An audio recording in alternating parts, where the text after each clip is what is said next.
వారు ఘనపరుస్తారో వారి మధ్య నేను ఉంటానని దేవుడు వాక్యముతో మాట్లాడుతున్నాడు. దేవునికే స్తోత్రం.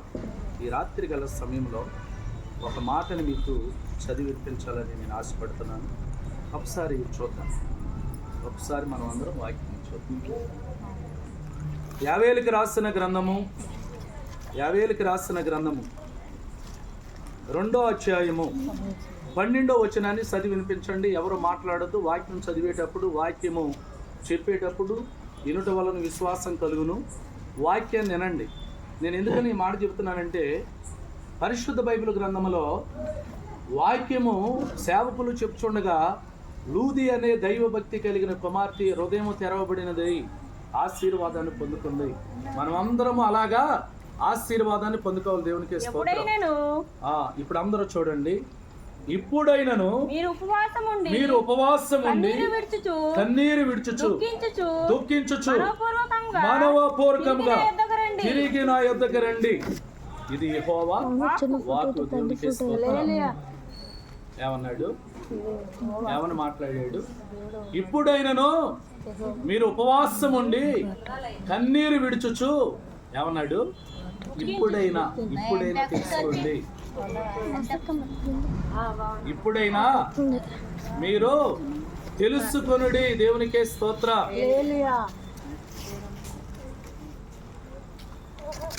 దేవుని వాక్యం ఏం చెప్తున్నా నా వైపు చూడరా మీరు? దేవుని వాక్యం వినాలా వద్దా? ఏం చెప్పేప్పుడు మీరు చెప్పండి అమ్మా. ఉపవాసం ఒకటి నాకేం ఉండమనలేదా? ఇప్పుడైనాను అంటే ఇప్పుడైనా తెలుసుకొని, మన హృదయాన్ని సరి చేసుకొని, మన క్రియలు సరి చేసుకొని, మనం దేవుని ఎదుట ఒప్పుకొని, ఇప్పుడైనా నీ తప్పు తెలుసుకొని దేవుడు సన్నిధిలో ఇదిగో నువ్వు ఎప్పుడైతే నిన్ను నీవు దక్కించుకొని దేవుడు సన్నిధిలో నీ హృదయాన్ని అర్పించి, ఇదిగో దేవుడి సన్నిధిలో నువ్వు ఎప్పుడైతే మోకాళ్ళ అనుభవంలోకి వచ్చి, ఇదిగో నువ్వు దేవుడి సన్నిధిలో ఎప్పుడైతే కన్నీళ్ళ అనుభవంలోకి వచ్చి, ఇదిగో ఇప్పుడైనా నువ్వు తెలుసుకొని, ఇదిగో ఉపవాసం ఉండి కన్నీరు విడుచుచు దుఃఖించుచు మనవపూర్వకంగా నా యొద్దకు తిరిగి రండి. ఎక్కడికి రావాలో తెలుసా? కష్టాల్లో, కన్నీళ్ళు, విరుకుల్లో, ఇబ్బందుల్లో, వేదనలో, మరణ బంధకాల్లో, శ్రమలో, ఇబ్బందుల్లో, విరుకుల్లో ఎక్కడికి రావాలంట? ఇప్పుడైనా మీరు తెలుసుకొని ఉపవాసం ఉండి కన్నీళ్లు విడిచి నా యొద్దకి తిరిగి వస్తే మీకేం కలుగుతుంది అన్నాడు? ఏంటి? స్వస్థత కార్యం ప్రారంభమైంది అన్నాడు. ఒకసారి మనం ఏం చేయాలో తెలుసా? ఎలా చేయాలో తెలుసా?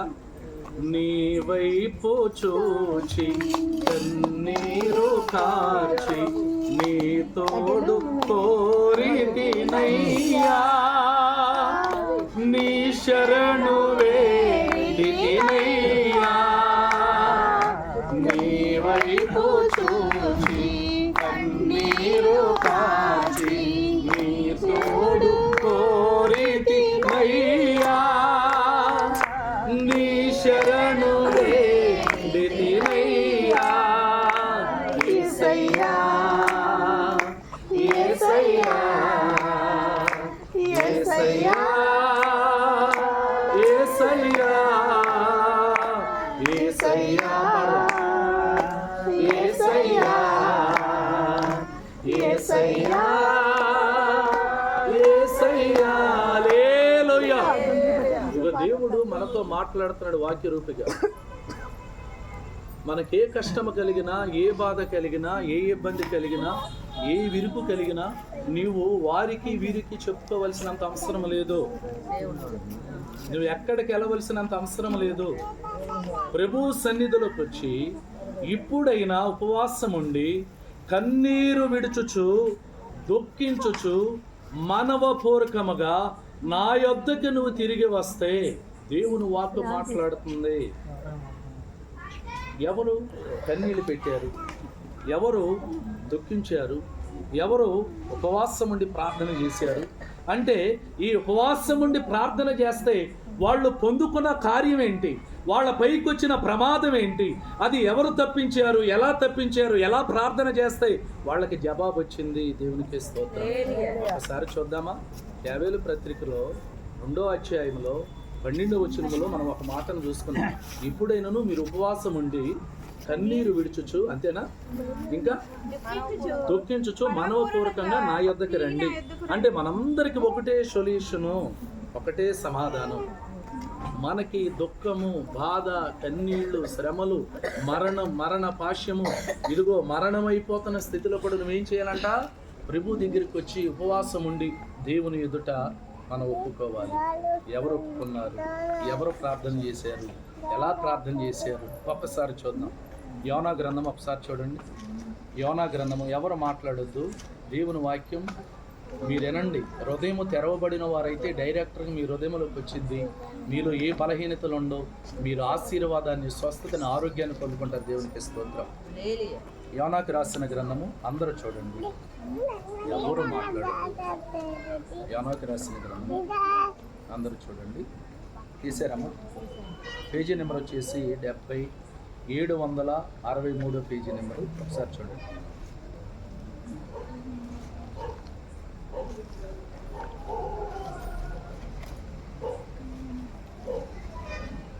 తీసారమ్మా? ఒకసారి నేను చెప్తాను, అక్కడి నుంచి చదవండి. 3వ అధ్యాయం చదవండి. అంతటి యెహోవాకు రెండవ మారు యోనాకు ప్రత్యక్షమై ఇలా సెలవిచ్చినదేమనగా, నీవు లేచి నినివే పరమునకు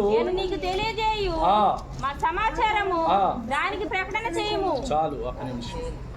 దేవుని వాక్కు దైవజనుడు యోనాకు ప్రత్యక్షమై రెండవ వారు ప్రత్యక్షమైంది. ఎక్కడికి వెళ్ళమని? నినివే పట్టణమునకు పోయి నినివే పట్టణములో ఉన్న ప్రజలందరికీ నా మాటను ప్రకటించు. ఎవరితో మాట్లాడుతున్నాడు దేవుడు? యోనా భక్తుడితో మాట్లాడుతున్నాడు. డైరెక్ట్గా ఇశ్రాయేలీలతో దేవుడు మాట్లాడలా. దైవజనుడు ఎన్నుకొని దేవుడు దైవజనుడు ద్వారా ఇశ్రాయేలు ప్రజలతో మాట్లాడాడు. ఇక్కడ ఇదిగో దేవుని వాక్యం సెలవిస్తుంది. ఇదిగో దేవుని వాక్యం మాట్లాడుతుంది. ఏమని మాట్లాడుతుందంటే, రెండవ మారు ఇదిగో ఇరిమియాకి దేవుని, మన యోనాకి దేవుని వాక్కు ప్రత్యక్షమై ఇలాగ సెలవిచ్చుచున్నది. యావని సెలవిచ్చుచున్నదంటే, ఇదిగో నీవు వెళ్ళి అక్కడ ఈ మాటలు ప్రకటన చేయము. చదవము. కాబట్టి యోనా లేచి యెహోవా సెలవిచ్చిన ఆజ్ఞ ప్రకారము నినివే పట్టణముకు పోయిను. నినివే పట్టణము దేవుని దృష్టికి గొప్పదై 3 దినములు ప్రయాణమంతా పరిణామం గల పట్టణము. దేవునికి స్తోత్రం. దేవుని వాక్యము సెలవిస్తుంది. ఏమనంట? నినివే పట్టణము నుంచి యోనా వెళ్ళినప్పుడు అది ఎంత దూరం ఉందంట? 3 దినముల ప్రయాణం. 3 రోజులు ప్రయాణం చేశాడు నినివే పట్టణం. ఎందుకని? దేవుని మాటకు లోపడ్డాడు. మొదట లోపడలా, రెండోసారి లోపడ్డాడు. కారణం ఏంటంటే, ఆయనకి మొత్తం హిస్టరీ చెప్తాడు దేవుడు. దైవజనుడికి మొత్తం చెప్తాడు. దేవునికి స్తోత్రం. ఇక్కడ దేవుని వాక్యం సెలవిచ్చుచున్నది. దేవుని వాక్యం ఏమని సెలవిచ్చుచున్నదంటే, ఎప్పుడైతే 3 దినములో ప్రయాణమంతా పరిణామం గల పట్టణము. యోనా ఆ పట్టణములో ఒక దినము సంచరించుచు ఇక 40 దినములకు నినివే పట్టణము నాశనమగునట్లు ప్రకటన చేయగా. చాలు. ఏమన్నాడు? 40 దినముల్లో నినివే పట్టణం ఏమైపోతుంది? నాశనం. అంటే దేవుడు ఉగ్రత. అంటే ఒక్కరిని కూడా మిగలనివ్వకుండా దేవుని ఉగ్రత వాళ్ళు ఏమైపోతున్నారంట? లయమైపోతున్నారు. లయకర్త ఉగ్రత వాళ్ళ మీద ప్రారంభంగా ఉంది. దేవునికి స్తోత్రం. కానీ దేవుని మనస్సు ఎలా ఉందంటే, నా బిడ్డలు, నా కుమార్తెలు, నా కుమారులు నా రక్తముతో ఇలువ పెట్టి కొనుక్కున్నవారు. నినివే పట్టణం అంట చాలా సౌందర్యము గల పట్టణం. దేవునికి స్తోత్రం. ఈ నినివే పట్టణముల గురించి మరి దేవుడు మాట్లాడుతున్న మాట దేవునికి స్తోత్రం. ఏమని మాట్లాడుతున్నాడంటే, ఇదిగో మరి ఇంకా 40 దినముల్లో నినివే పట్టణము నాశనమవునని సెలవిచ్చుచున్నది. దేవునికి స్తోత్రం.